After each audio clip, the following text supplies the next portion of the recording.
3 seed, facing the 6 seed T-Wolves. Shady, now that we see LeBron's path to a 5th ring, is it actually viable? We know the first-round matchup, the potential second. Is it a viable path, a legit path to a 5th ring? Slick, I think so. When you talk about the Lakers, right, and what they have to offer, got a lot of offense, a lot of star power, right, firepower. But the biggest thing is now you got like that confidence. You know, when people say confidence, they don't really understand what confidence really is. Confidence is no matter who we're going against, no matter what the game looks like, no matter how bad we're playing, we got the confidence that we're going to win this game because we got guys like Luka that's running the show. We got guys like LeBron James running the show. Our rookie head coach is not coached like a rookie. He's doing a damn good job this year. And now Austin Reeves, right? This guy comes along, right, undrafted, and he's a real superstar. So, and it trickles down to all the role players. And when I watch the other teams in the West, it's going to be a hard show in the West. The West got a lot of good teams. Yeah, They do. Yeah. But when I look at the Lakers, they got guys that can close the game out. When the game's this close, because every game is close in the playoffs, they got guys that can handle that fire. I watched Luka carry teams where he might have been the number 1 or number 2 guy as far as experience in the playoffs. He's only 26 years old. Yeah. Now I go to a team where, oh, wow, I am probably the best player, one of the best players on this team, but there's a guy that has way more experience than me that now I can lean on him. Luka can never lean on nobody. Kyrie Irving's a great player, but how much can I lean on him? You can lean on LeBron James. And I think all that together makes a dangerous Lakers team. This, to me, Slick, is as good a path as LeBron has had since he's been in a Lakers uniform. I think it's a very viable path because the first thing, they had the best draw. Remember, at about 12 p.m., we'll start. At this time yesterday, the Lakers could have had to see the Warriors in the first round or could have had to see the Clippers in the first round. I would not have preferred either of those first-round matchups. So they got the best first-round matchup in getting to see the T-Wolves. The T-Wolves are still a team that is trying to figure it out. The Warriors have already figured it out over the course of the last 12 to 15 years, and obviously we know what the Clippers have in Kawhi Leonard, because when Kawhi is playing like Kawhi is playing right now, he is one of the best players in basketball, people. Yes, he is. So the Lakers pulled the best first-round matchup. But now, incidentally, they also pulled the best second, if we can forecast for a second. Because now they're going to play the 2 seed or the 7 seed, assuming they win. 7 seed is supposed to be the Warriors, but the Warriors aren't locked.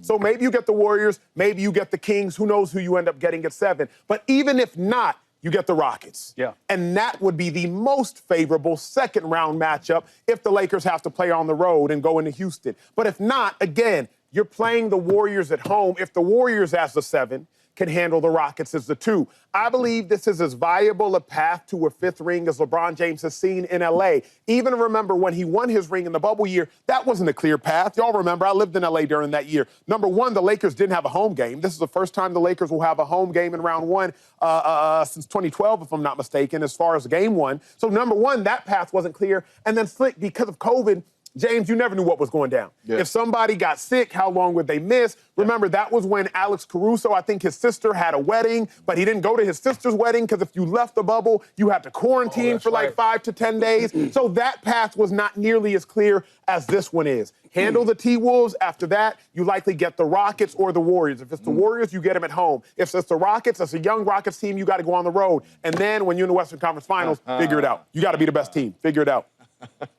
Clear? No, clear. It's not clear. And the main reason it's not clear because I expected the Lakers to make a run at the Western Conference Finals. And once you get there, it's very blurry. Yes.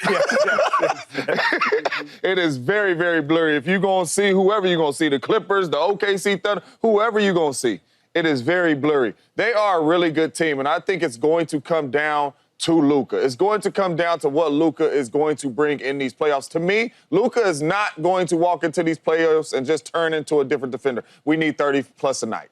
That's what we need from you if it is going to be clear. But the Western Conference is so tough, and I expected the Lakers to make a push and make a run. But when you get to the Western Conference Finals, if you do make it that far, it is very, very, very blurry if you're going up against a Shea and the OKC team, if you're going up against a Joker. It's very blurry to try to get through those teams with all the players you got, with the experience you got. So the Lakers going to have some work to do. It is not clear-cut to me. They did get a favorable first-round matchup, but I ain't going to have something to say about that, too. You know, but it gets very blurry the further they go, Slick. It's a clear path to the Western Conference Finals. Oh, there you go. Okay. Because you're either going to get the Warriors or the Grizzlies, right, in the first round. Yep. And then you've got the Rockets sitting there after that. And so, but then they have to face the other side of the bracket. And I know that we've taken a lot from what the Lakers did down the stretch, what they did against OKC, blowing them out one game, playing them tough until Luka got kicked out the other one. But there's a lot of other teams that have suddenly, they're coming too. Yes, there are. Including the Minnesota Timberwolves. Like, I'm not completely sleeping on them. You're right in terms of they have to show that they have what it takes in the postseason. But down the stretch, they had to climb their way back up the ladder to put themselves where they are, and I'll be interested to see how that size matchup works out.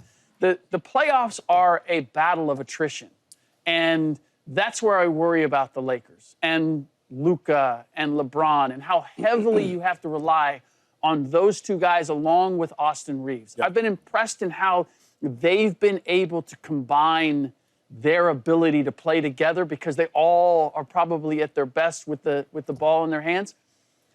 But LeBron has probably impressed me the most because he's done so much work and been so effective off the ball and allowing Luka to run things, and far more effective that way than I would have expected. But to James's point, like, defensively, they are a mediocre team, and they don't have a lot of depth. And by the time you get to the conference finals, whoever you are going to face there, and I would expect it's going to be Oklahoma City. We've been sleeping on Oklahoma City all year. Yeah. We keep, like, they're the young guys, right? They have more playoff experience than the Memphis Grizzlies. And we never talk about, well, Memphis is nice, but their playoff experience isn't there. It's not that the Lakers have an easy path. It's just that I believe they have the most preferential path. That they've had? That they could have had. The Lakers could have drew the Clippers in round one. Make no mistake about it. There was a world at this time yesterday where the Lakers would have had to play Kawhi Leonard playing about as good and as healthy as he's been in the last 5 years, Zubac playing at an all-NBA level, James Harden, who just dropped 30-plus yesterday, never know what he's capable of, Norman Powell, when he's in his groove, you know what he can do. So the Lakers could have had the Clippers in round one, or worse. They could have had the Warriors in round one. It's not that the T-Wolves aren't good. It's simply saying that if you have to play somebody, play them. Yeah. Now, outside of that, it's not that the Rockets aren't good. The Rockets earned that 2 seed. Let's make no mistake about it. But it's just that, okay, if your second-round matchup is going to be anybody, let it be a young Rockets team that's trying to figure it out, or let it be the Warriors, or let it be the Grizzlies, and you have them at home. Again, it's the NBA playoffs. It's the playoffs of any pro sports league. It's not easy. But what I'm just suggesting is, thankfully for the Lakers, it is as easy as it could have been, because think about it. Clippers got the Nuggets in round one. One of them gone. Of the 4 teams in the playoffs, I believe, that are best, Thunder, Clippers, Warriors, Nuggets, and you got the Lakers. One of the Clippers or the Nuggets, they gone. Okay, thank God. Now, Warriors, Rockets, one of them gone. So it's hard, but it's as easy as it could have been. So you're saying clear path because they don't got to face, like, star power? Because in round one, they do the most favorable matchup that they could have drawn. Among the matchups that they could have had, they got the best one. They probably got the best one. Yeah, and they're on the right side of the bracket. Like, yes. So, yeah, I agree with you there. I just, defensively, there's still issues. And when you get to the postseason, this is where coaching really comes through, because you're going to find that matchup that the other team has to compensate for. We saw it yesterday with the Warriors and the Clippers. They couldn't match up one-on-one. So we got to start double teaming. Then it's easy. And now it throws everything off. And the Lakers have a number of guys, when you start to get to the really good teams, where you're like, okay, who's Austin Reeves guarding? Like, who Luka we guarding? Can attack that. Who's Luka guarding? Like, and so now and they have the depth where they're going to continue to keep coming at you. And you got a 40-year-old LeBron, and you got a Luka who's still, like, conditioning-wise, we have questions about. And even Austin, when he has to play really hard, heavy minutes, you start to see him labor. That's where I begin to question the Lakers. We got to be respectful for the Lakers, though, because I watch these Lakers, man, and everything you're saying is right. It hasn't mattered, because the old LeBron, 40 years old, right, grown or not, he still is a problem out there to deal with. And as much as issues you talk about the Lakers have dealt with on defense, so do them other teams. Luka is the only player I've seen in a long time, right? Because, like, Steph Curry affects the game differently, right? Where he gets people involved, right? He gets a lot of easy layups, backdoor, because they're worried about him.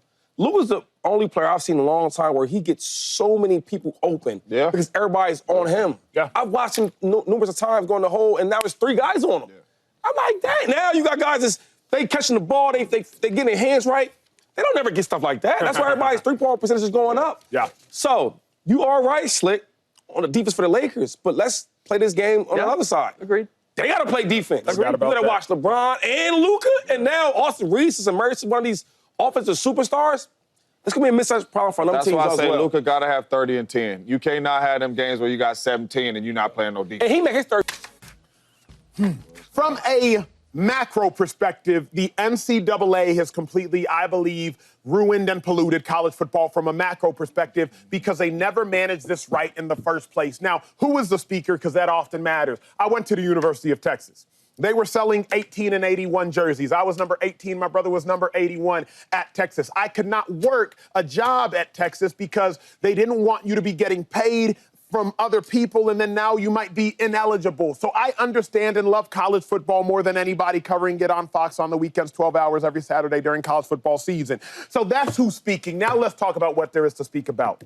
Macro perspective, NCAA, y'all got this wrong. There's no governing bodies. There are no guardrails. Now all of a sudden, college football is in sheer and utter chaos. But from a micro perspective, Nico Iamaleava, what are we doing? What are we doing? I'm going to condemn the NCAA because they got us here. But micro, bro, you're not good enough to hold out. And that's why I'm so upset by this whole thing. Yeah. Tennessee did not renege on their payment. You was making $2.4 million. You wanted $4 million. Yeah. That's on you. Yeah. They offered you $2.4 million. You was getting $2.4 million. And now you want $4 million? I'm glad that Tennessee said, hey, nobody is bigger than the team. I'm glad that Tennessee said, hey, big dog, you ain't got to go home, but you do got to get up out of here. Yeah. I'm glad that Tennessee put their foot down because it's not that players don't deserve to get paid. He was making $2.4 million. Yeah. But now you want $4 million and you want to hold Tennessee hostage during spring ball? To me, shame on everybody in this situation. I'm going to say shame on Nico Iamaleava's camp more than him. He's a young kid.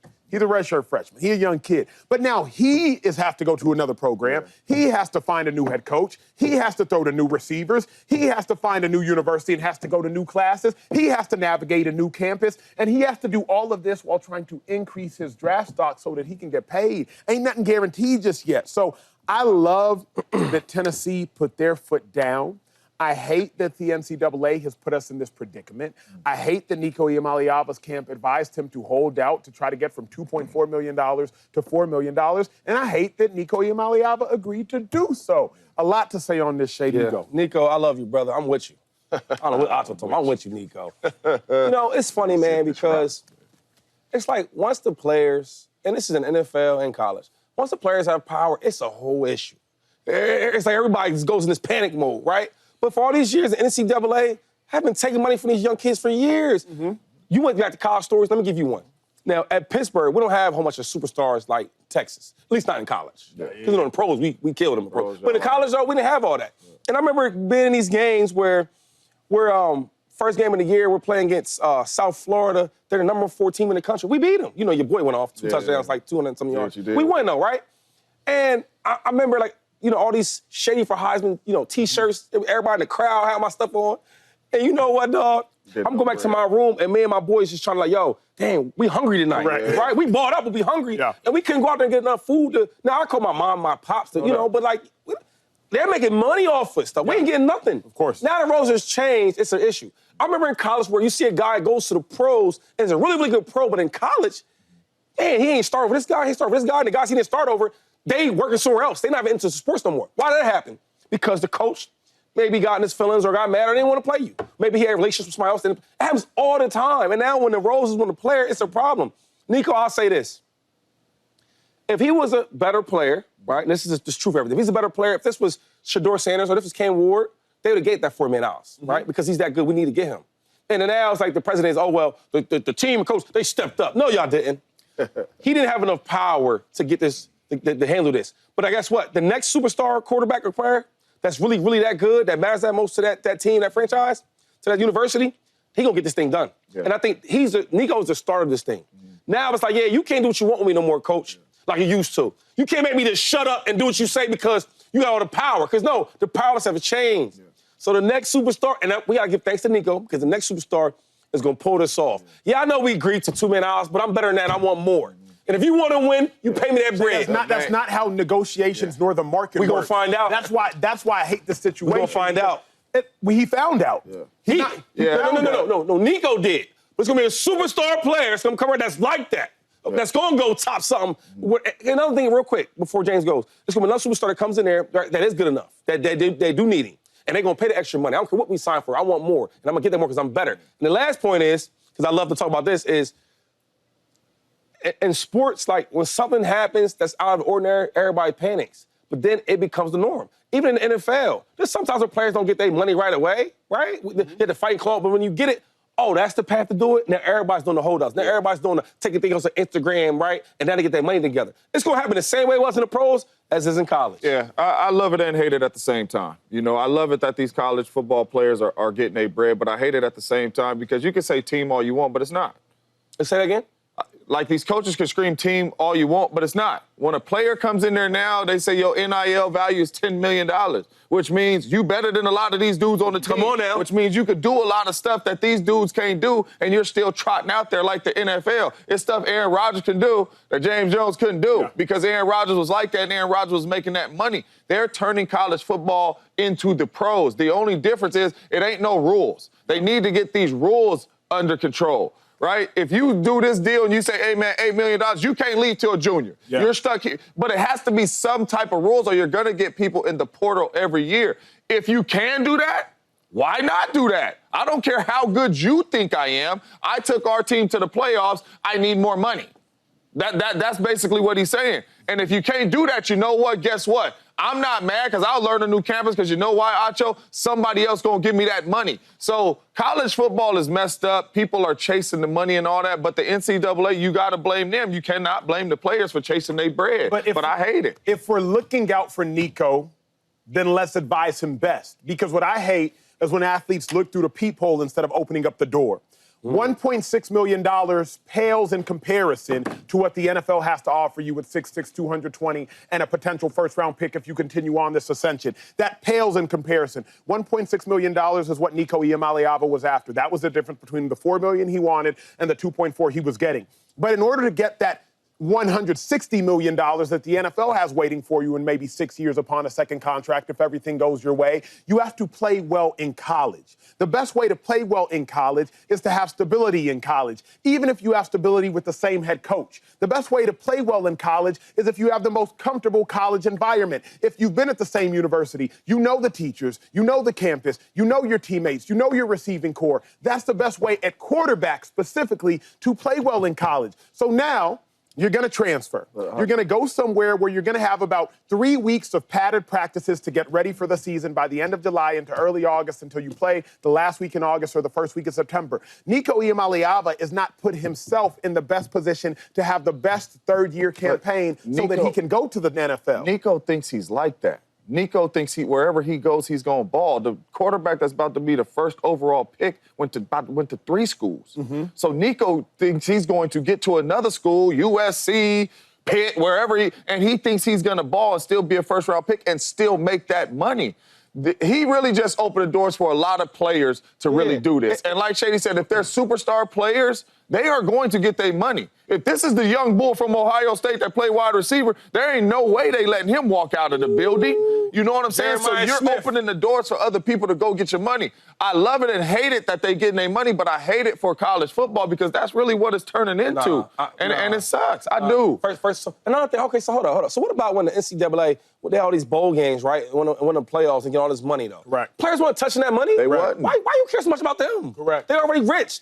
Another thing, you said, I don't know about first round. I watched this kid play. He's still young. He can grow. I don't see first round today. I don't see it. Yeah, not today. So now I might not get $160 million.